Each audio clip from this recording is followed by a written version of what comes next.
Hi students, यहाँ पर देखिए जो आपका क्वेश्चन नंबर फर्स्ट है 3G का 11th क्लास के स्टूडेंट्स के लिए। मैं यहाँ पर उसी का, क्योंकि सेकंड तो साइन अल्फा आपको दिया गया है, तो साइन अल्फा से जिस तरीके से आपने कोस अल्फा वाले क्वेश्चन में साइन अल्फा फाइंड आउट किया था पाइथागोरियन आइडेंटिटी से, उसी तरीके से आप साइन दिया हुआ है तो कोस फाइंड आउट कर लेंगे। लेकिन यहां पर आपको दिया गया है 10। अब जब आपको 10 दिया होता है तो 10 के लिए आपको कॉस और साइन दोनों की वैल्यूज फाइंड आउट करना पड़ेंगी। तो उसके लिए क्या कर सकते हैं आप, यहां पर सबसे पहले तो आप इसको, we know that tan theta is equal to होता है आपका परपेंडिकुलर अपॉन में बेस।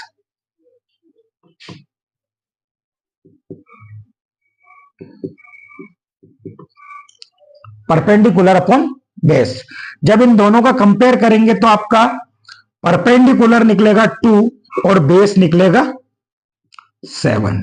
आपको हाइपोटेन्यूस की वैल्यूज निकालना है तो आपको पता है h इज इक्वल टू होता है P square plus B square in under root.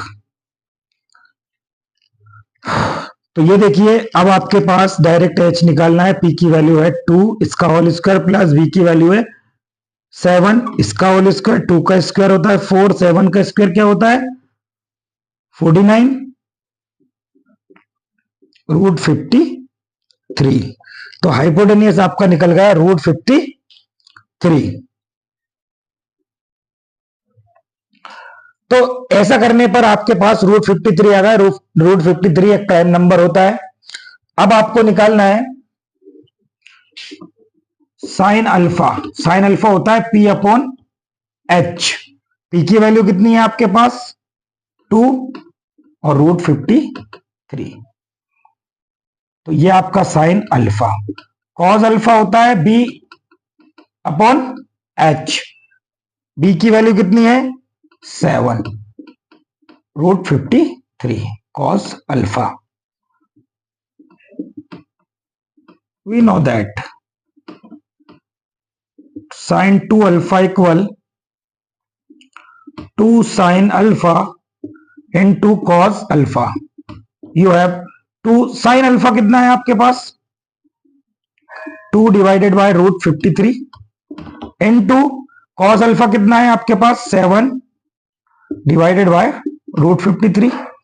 देखिए यहां पर रूट 53 जब भी कोई दो नंबर रूट में अगर होते हैं और मल्टीप्लाई में अगर आते हैं सेम, तो उनका रूट हट जाता है। तो यहां पर 53 रूट से बाहर आ जाएगा। 2 2 जा 4, 4 7 जा 28। अब देखिए 53 प्राइम नंबर है, वो किसी से डिवाइड नहीं होगा। तो यहां पर आप लिख सकते हो sine 2 alpha equal 28 divided by 53। This is answer. बहुत ही सिंपल मेथड है, बस शर्त है ट्रिग्नोमेट्री में आपको फॉर्मूले आना चाहिए। अगर फॉर्मूले आते हैं, आपका जो बेसिक है वो अगर क्लियर है, तो आप किसी भी क्वेश्चन को इजीली सॉल्व कर सकते हो। अगर आपका बेसिक क्लियर नहीं है तो आपको कोई क्वेश्चन समझ में नहीं आएगा किस मेथड से उसको सॉल्व किया जाए। अगर क्वेश्चन समझ में आया हो, इसका सॉल्यूशन समझ में आया हो, तो वीडियो को लाइक कीजिए, शेयर कीजिए, कमेंट कीजिए आपके क्वेश्चंस का, आपका डाउट्स का,